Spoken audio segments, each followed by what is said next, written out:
Good afternoon parents. So మనం hall ticket download చేశాక కొన్ని చిన్న పనులు ఉన్నాయండి. సో ఇక్కడ గమనించినట్లయితే మీరు 3 వర్క్స్ ఉన్నాయి. ఆ 3 వర్క్స్ ఏంటనేది చూద్దాం ఒకసారి. సో ఇక్కడ చూడండి 3 వర్క్స్‌లో మెయిన్‌గా చేయాల్సింది ఏంటంటే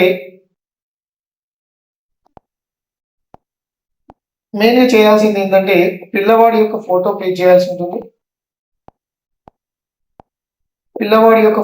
చేయాల్సి ఉంటుంది. సెకండ్ వచ్చేసి లెఫ్ట్ హ్యాండ్ థంబ్, థర్డ్ వచ్చేసి పేరెంట్ సిగ్నేచర్. ఈ 3 చేయాల్సి ఉంటుంది. సో ఈ 3 అనేది ఖచ్చితంగా చేయాలి.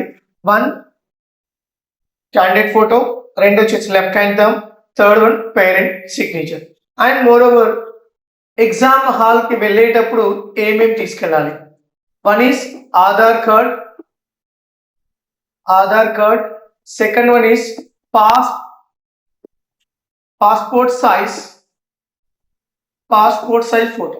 మీరు ఇక్కడ ఏదైతే పేస్ట్ చేశారో అదే ఫోటో ఖచ్చితంగా తీసుకెళ్లాల్సి ఉంటుంది. అలాగే ఎగ్జామ్ సెంటర్ కి మనం ఎప్పుడు రీచ్ కావాలి? సో ఎగ్జామ్ సెంటర్ అనేది reporting at the time of centre 12 noon, 12 PM కి స్టార్ట్ అవుతుంది రిపోర్ట్ కావడం. గేట్ ఎప్పుడు క్లోజ్ అవుతుంది? 1:30 కి గేట్ క్లోజ్ అవుతుంది. 1:30 PM కి గేట్ క్లోజ్ అవుతుంది. కాబట్టి మీ సెంటర్ కి తగ్గట్టుగా మీ ట్రావెల్ అనేది చూసుకుంటూ వెళ్ళడానికి ట్రై చేయండి. ఎవరైతే మన జగిత్యాల నుంచి వెళ్తున్నారో జగిత్యాల టు కరీంనగర్, సో ఆ రోజు మట్టికి చూసుకుంటే చాలా ట్రాఫిక్ ఉంటుంది. మీరు కొంచెం ఎర్లీగా వెళ్ళడానికి ట్రై చేయండి. పిల్లల్ని హడావిడిగా కాకుండా ఎర్లీగా వెళ్ళడానికి ట్రై చేస్తాం. అండ్ మోర్ ఓవర్ ఫోటో ఒకటి, ఆధార్ కార్డ్ 2 లేనిది మాత్రం ఎగ్జామ్ సెంటర్ లోకి అలో చేయదు. ఈ 3 విషయాలతో పాటు ఆధార్ కార్డ్ ఖచ్చితంగా, అడ్మిట్ కార్డ్ అన్నా హాల్ టికెట్ అన్నా ఒకటే. యాక్చువల్గా అడ్మిట్ కార్డ్ అంటేనేమో ఎంట్రన్స్ ఎగ్జామ్స్ కి తీసుకెళ్లే దాన్ని అడ్మిట్ కార్డ్ అంటారు. ఏదైతే మనం లైక్ 10th క్లాస్ లో కానీ, ఇంటర్మీడియట్ లో కానీ, డిగ్రీలో రాసేటువంటి థియరీ ఎగ్జామ్స్ కి రాసేటువంటి వాటిని హాల్ టికెట్స్ అంటారు.